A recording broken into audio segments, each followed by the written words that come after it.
Buenas con todos, bienvenidos al canal. El tema de hoy es el miedo y el poder de los monarcas.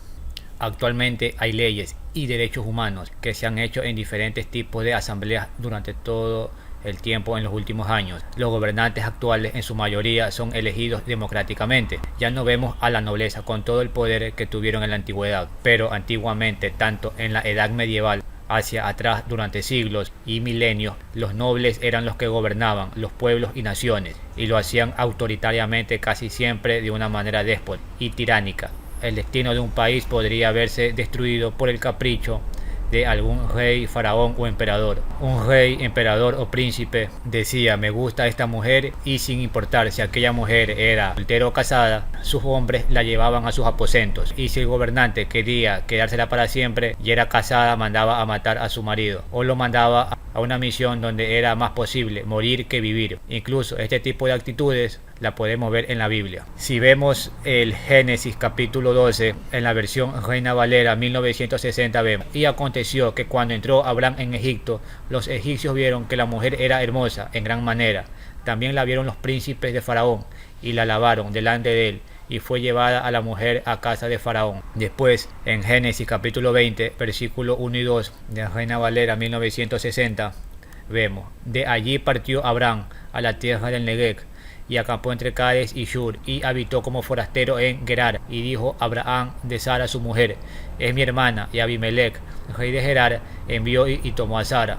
Bien, en estos pasajes bíblicos vemos cómo en el primero los monarcas de Egipto se llevan a la mujer de Abraham, y lo hacen por un simple motivo: les gustó y podían hacerlo.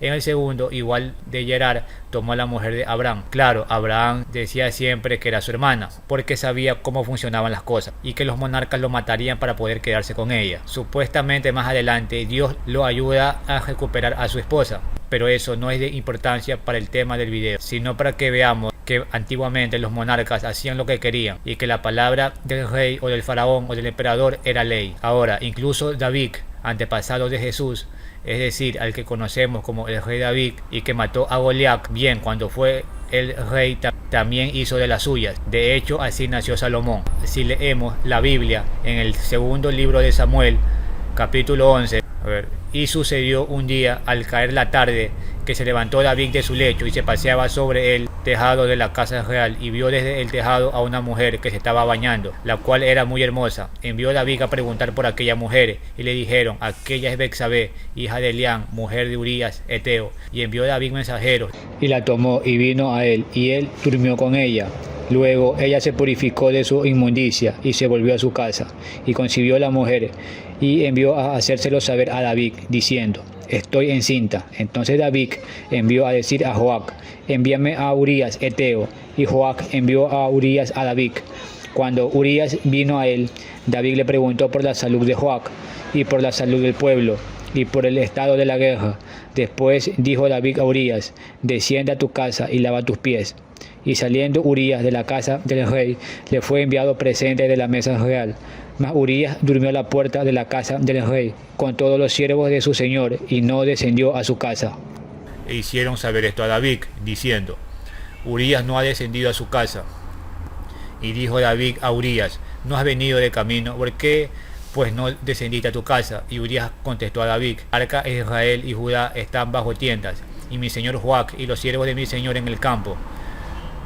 Y había yo de entrar en mi casa para comer y beber y a dormir con mi mujer, por vida tuya y por vida de tu alma, que yo no haré tal cosa. Y David le dijo a Urías: quédate aquí aún hoy, y mañana te despacharé. Y se quedó Urías en Jerusalén aquel día y el siguiente. Y David lo convidó a comer y a beber con él, hasta embriagarlo. Y él salió a la tarde a dormir en su cama con los siervos de su señor, mas no descendió a su casa. Venida la mañana, escribió David a Joab una carta, la cual envió por mano a Urías. Y escribió una carta diciendo: poned a Urías al frente y retiraos de él, para que sea herido y muera.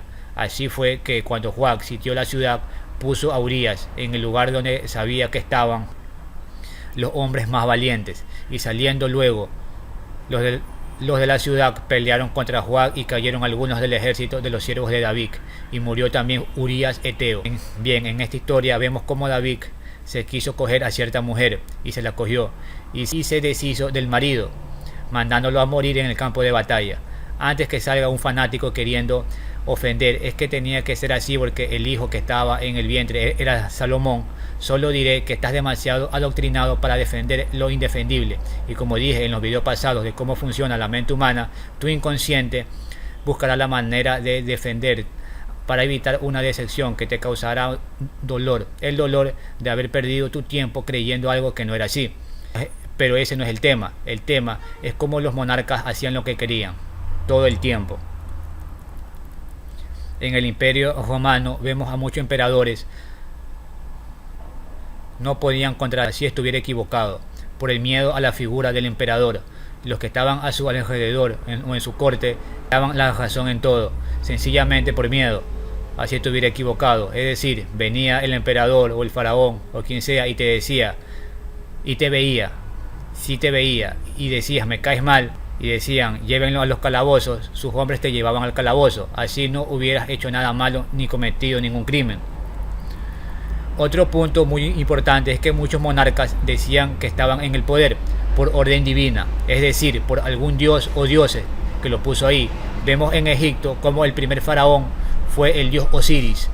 Los faraones decían ser el representante de los dioses y quien gestionaba los templos y representaba un enlace entre el mundo divino y el humano. En el norte de Europa vemos a los vikingos. Justamente hay una serie basada en la dinastía Lothbrok, basada en parte en hechos reales.